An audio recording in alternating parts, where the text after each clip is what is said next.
All right, guys, welcome back. Right now I'm outside. I wanted to do it outside. We got a little bit of light left, so I want to do this for y'all guys. This is the Phoenix deck right here. This is the Dragon Phoenix deck.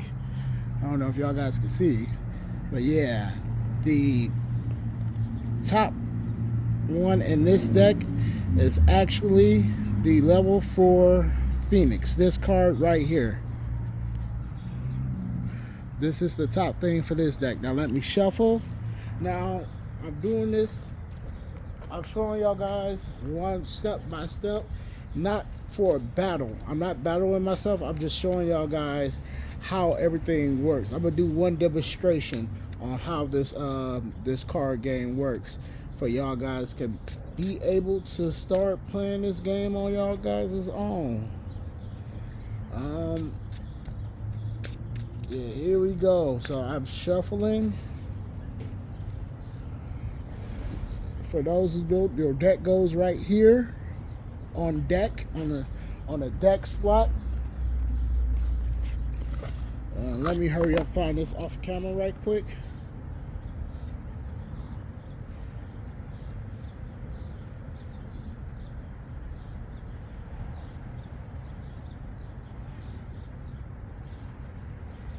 Hold on, guys. I'm still searching. He must be near the back. Oh, yeah, he almost was. This is the Divine card. You're only allowed to have one Divine card at a time, but this is the powerhouse of this deck. Oops. Sorry for the shake. I got my dogs out here while I'm watching. I'm shuffling this deck. I got one more video coming out. I think I'm about to take my cards out the binder, and I'm about to put them in this case slot. It'll be easier for me to show people, because now I've been going to card shops and stuff, people. I'm about to show you how the game is going to go. So here we go. Now you put the deck in this slot, you know, where it say deck at on these player. Okay, now the first thing you want to do is you get 2 dice. This is how this game works. You get 2 dice. You got to pick which one is your life points, your base points, and which one is your marks. I'm picking the 20 for the base. I'm picking the back for the base points. Now you always set it your base points to 20. Rules may vary, and then you roll the dice. I got an 18. It's to see who goes first. For this deck, for the Phoenix deck, the white one is going to be the base points, and this was going to be considered the marks. So this player got to roll his dice. What did he get?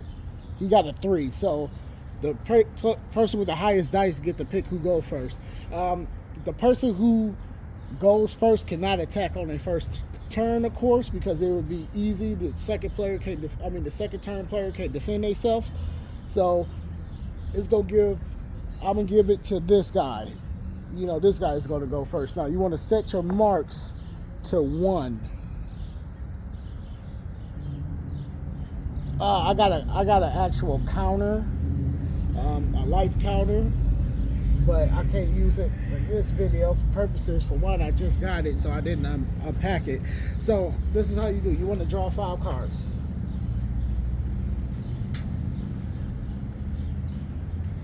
Don't worry, I'm gonna show each of y'all. Okay, so these 5 cards, right? Now you see right here where it says it got a B. This means a basic card. Basic means you have to pay 0 marks to play, so it's free to play. That's what that mark counter there for.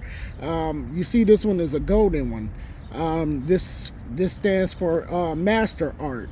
Master Art cards, you need 5 points to play. You need 5 marks to play. So I don't have any skill in here, but skill is like 3 marks to play. That would be the silver one. So normally you draw your cards at the same time, you and your opponent, and y'all guys can think and strategize. But since this is only me, see, I already know this is what I want to do. I want to lay down the egg. Now, what's so special about this egg, guys, is that this egg has a mark on it this resistor is called a resistor, and this resistor gives you 3 marks on your next draw phase plus the regular mark on your draw, because when you draw a card on every draw phase, you also get a mark as well too. So with this card on the field plus my draw phase, next draw phase I might be getting 4 marks, and it states that this card can use 3 marks to summon, you know, a master art sea creature from your deck and place it onto the field. So that's this. So a very powerful card that's not going to be so easy to get, and that's not going to be so easy to get in the actual cards. But since these are prototypes, everybody can have them. I'm about to see if I get a skill level. When I will show y'all guys the skill level. Oh man, this hand is absolutely horrible. But you see how these are all M tier except for this one. This one's a basic. So this is the only one I could play basic. Because everybody start off with 1 mark. So, you know, like this card will attack this card, of course. I almost forgot to do that. This card will attack that card. This card has a attack of 30. And it says when it's the slowest card on the field, double its speed stat. But it's not the slowest card on the field because the egg is the slowest card on the field. It has 0 speed. So the speed stat don't mean nothing in this sense because I didn't build the speed deck. So I did change the rule. I thought of playing with the speed stat somehow to affect the gameplay, but no, I'm only using it like it's gonna be like a certain deck that you're gonna have to play because it's gonna be a certain scenery and stuff like that. So after this attack, this did 30 damage to, this did 30 damage to the egg. Now the egg has 0 attack and 0 speed, but it has it has 220 health. So you got a minus 30 from that. And I know it might seem like a lot, but that's really a low-end card right there. This is, like I said, this is a very powerful card. It's not going to be that common to come across this. Okay, so 30 minus, it puts it at 190. So this egg is doing lovely. So what I want to do is draw a card. So I drew a card. Now I got to increase it, like I said, increase it by 4. So I'm at 1. So I go all the way to 5 marks. Okay, but I want to use, now since I ain't got none really, I want to use 3 marks to gain a, out of my deck. Sorry about the dogs, I am outside. And the first one I want to get out my deck is the Divine Monster. Now, normally you're not able to do like Divine, but this Divine Monster is going to be one of the easier Divine Monsters in the game. So I'm about to take away its ability, so I'm not even going to say that, say its effect, because like I said, on my main card, it's not going to have an effect. It's just going to have a divine mark and make it awesome to play. So I'm not going to play with it, guys. Like, I'm not going to play it as it was a mark. I mean, as it has an effect. I'm going to play with it like how, like it doesn't have an effect. Now, but the thing about divine cards is, let me show you. Okay, divine cards, right? They have this blue orb. This blue orb is going to change, and it's going to be a little bit different, but this resistor is going to say the same. It's still going to be a blue orb. So what that means that this card cannot be attacked only by another divine card. So another card that has this orb can only attack this card, or even if it's an item card, it can only attack this card. I mean, the item will only work because everything doesn't work on this card if it's not a divine, if it doesn't have this blue mark. If that card, a card does not have a blue mark, it doesn't affect another blue mark card. So that's why it's powerful. And they also negate, divine cards also negate effects when they send them to the graveyard. I mean, not the graveyard, the abyss. And guys, this is how you can tell what an item card is, because an item card is red and a battle card is blue. So, easy tip. Now you got the activation, and I'll talk about that when the time comes, actually. So this card will attack this card. Now this card has 300, I think 300 and something attack. It's a lot of attack. 330 attack, and this card has 70 defense.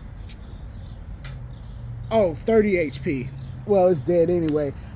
When you lose a battle card by the result of battle, you also lose 1 life point, by the way, by that.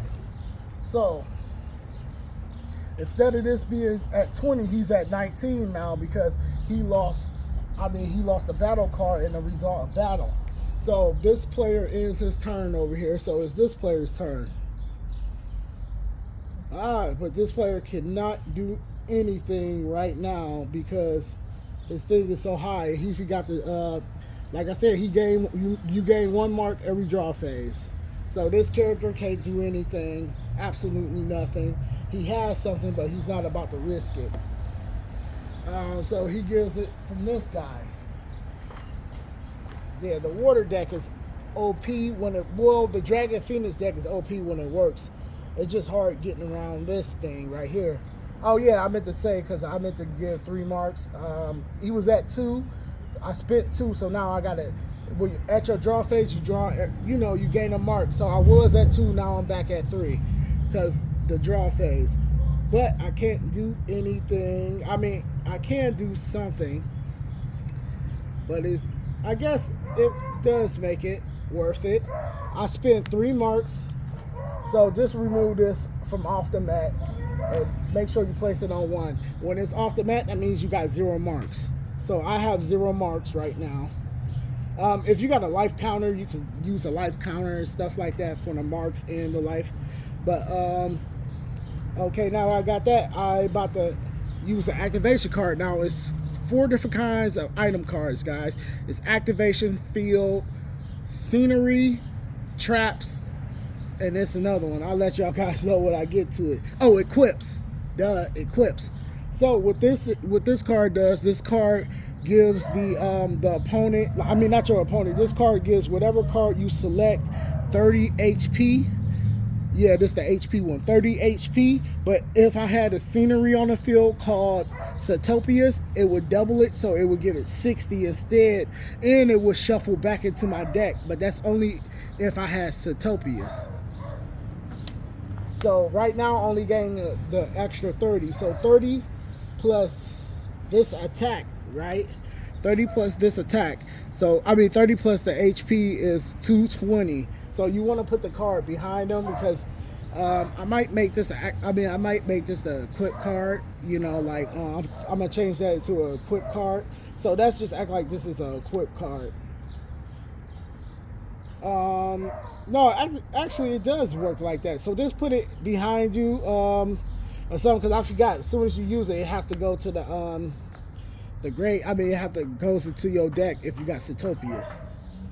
You have to go back right into your deck. Okay, so it has that, and now the blue one is for attack. This is the blue, the Satopius blue feeder fish, but this increases the attack by 30, and same old, it doubles it, and you know, and send it back to the deck if I had Satopius on the field, but I don't. So right now it got an extra 30 attack, an extra 30 HP. So right now the attack is 130. Now the effect of this card, which Divine Musters isn't affected by, you know, any kind of card unless it's a divine card. Like, so that means that, you know, this effect, the effect is it for every, let me read it, for every creature, I can read it better. Increase all water battle cards on your side of the field by 40 attack. But since this is a divine, it won't work on it. Even your cards do not work on the divine creatures. So since his base is wide open, you can hit for 3, like Master Art, it does take 5 to summon, but if you hit a base directly, it takes you know, it takes 3. So Master Art takes 3 life points, so 3 base points away, and Skill takes 2 base points away. And a skill to get on the field is 3. It takes 3 base points for a skill to get on the field. So I hope I'm not confusing anybody, but yeah. So all together, we hit for 5 points. So 5 base points. This moves 5 base points.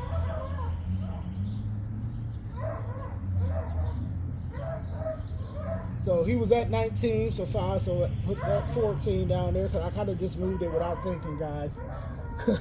Okay, so now he in this turn. It's this guy's turn, and this guy is going to gain another mark. So now he had 3 marks. The problem is that these decks are not built to handle. I gotta put a divine creature in this deck, actually, to handle the divine creature, because there's nothing that this card can do. It's purely nothing this card can do.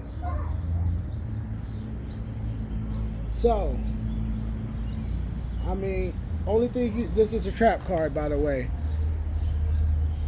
So only thing I can do is I'm gonna lay this card face down. This is getting off. This is a rough start for this guy, but trust me, ties could turn in an instant. Y'all guys know that. So draw a card, put it back on the thing. So got the 1 life point. I mean, got the 1 mark. This guy's still sitting at 20 life points.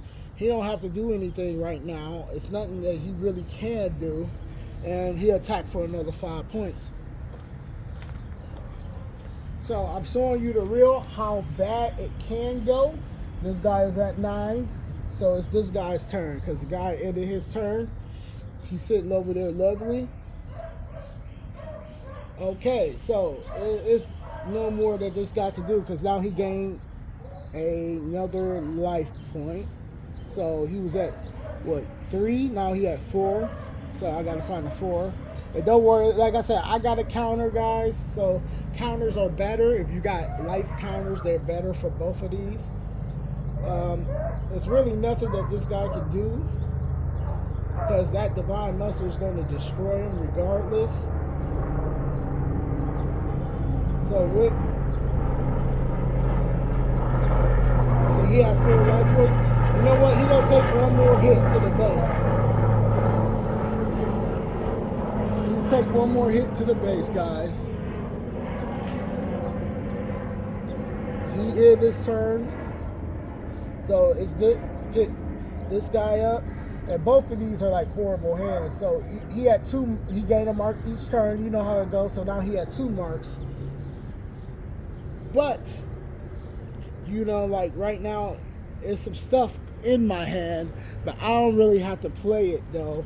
You see how powerful Divine Creatures is? If I use the effect, this can add a water card, a basic water muster on the field every draw phase. So this card is very powerful. Not very powerful, because that card is like a kind of hit or miss deck.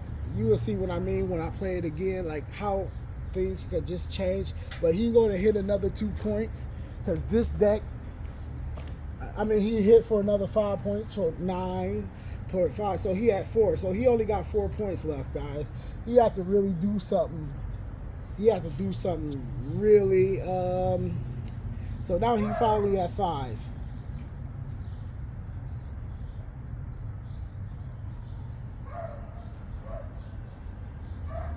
He's finally at 5. And, you know, he just gonna do his best. He gonna summon the Phoenix. The Phoenix, you know, the Phoenix, he has another resistor. And this resistor is the Phoenix resistor, of course.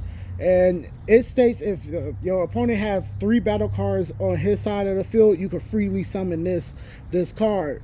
So that card right there, like, he only has two battle cards, so there's nothing I could do at that point. This card can't go down without a fight, so he's going to attack that. And this attack is 220. His HP, don't forget he got the fish. His HP is 190. plus 30, so that makes 220. So yeah, that makes just enough to kill this creature and send it to the graveyard. Well, you know, he lost the battle point, guys. He was at, so now he's at 19 now. See, this is why I like counters, guys. This is why I like counters. But so now, remove it back from the thing. Put it at 1. I mean, you will have to put it at 1 right now because it's, you know, but let's save you some time later. Okay, so he attacked. So he ended his turn. There's nothing he could do because divine cards are OP. That's why I've said you're only allowed to have 1 divine card in your deck, you know, once. You know, like you only allowed, I mean, not once, but you're only allowed to have 1 the divine battle card. You can have as many divine item cards as you want, but divine battle cards, you're only allowed to have 1. This guy gains another mark, of course. He could summon a... No, actually he can't. See, this is a bad interpretation of the deck as well, but sometimes you get bad hands. But he attacks the Phoenix, and like I said, divine cards, they destroy the effects, like they destroy effects and resistances. They destroy effects of the resistances. So this resistance state that this card is allowed to come back next turn for 1 mark. But since it got destroyed by a divine card, it loses that ability and it just goes straight to the abyss. So, and he loses a point. This is looking desperate for him. Let's see if he can come out. He might be able to come out. The other player ends his turn. Ew.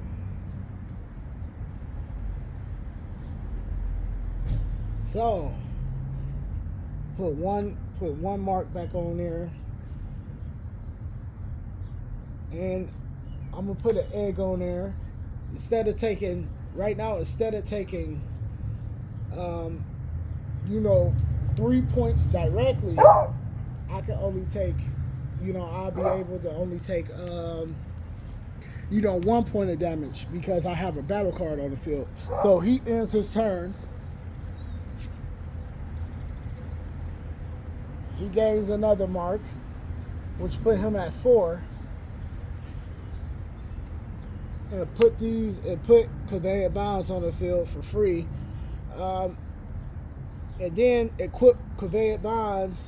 This card gains 20 attack. If Satopius was on the field, it would double. But so the attack of Conveyant Bonds is now 50. She has 50 attack. And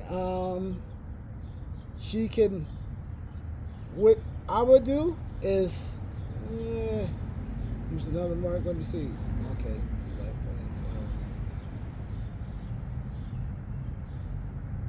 Oh, yeah. This is a perfect example. I paid 3 marks. So I'm back down to 1 because I was at 4. Paid 3 marks. And I equipped the water gun shot X. Now what the water gun shot X does is allow 1 card to equip with to hit the base directly. Now when you hit the base directly, it says it normally takes 1 life point, but since but I don't have Satopias on the field, so that means that oh shoot, it won't matter anyway. But that means if Satopia's on the field, it would hit for 2 life points instead of 1. Like this card would hit for 2 life points directly. And no, it doesn't matter about the basic because the basic normally hits for 1 life point directly, but this card would negate, like say if I was able to put this on this card and he was to do it attack directly, he would still only take 1 life point. 1 base point because that's what this card does. But anyways, this card cannot go on the divine cards because it's divine, so you can't equip anything to a divine card. So this divine card hits the egg. The player loses 1 life point.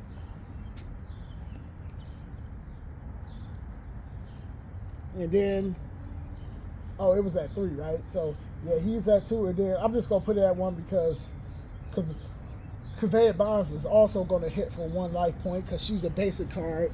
She could only hit for 1 life point anyway, period. So the other guy is his turn, and then it's this guy.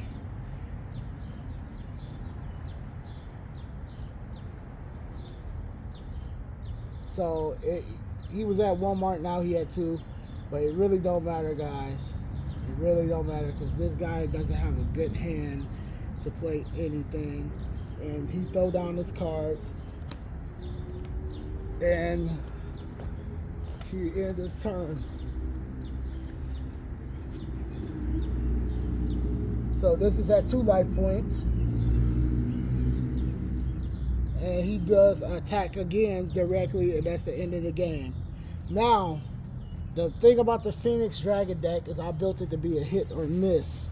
So part 2, I'm gonna show y'all guys how the odds can, it could change a little bit. It could change, because the Phoenix deck didn't have a very good hand, and off back the divine card, the egg for the divine card came through, and the egg's a very powerful card, and that's not going to be like a card that you could just, well, you're going to be able to get the egg probably. That'd probably be the biggest card for the booster pack, but you won't be able to get the divine in there. Like, you will have to search for the divine in booster packs or so. So that's the thing about the divine. So let's do it all over. You reset everything, but I'll catch y'all guys in the next video, and it's gonna be part 2.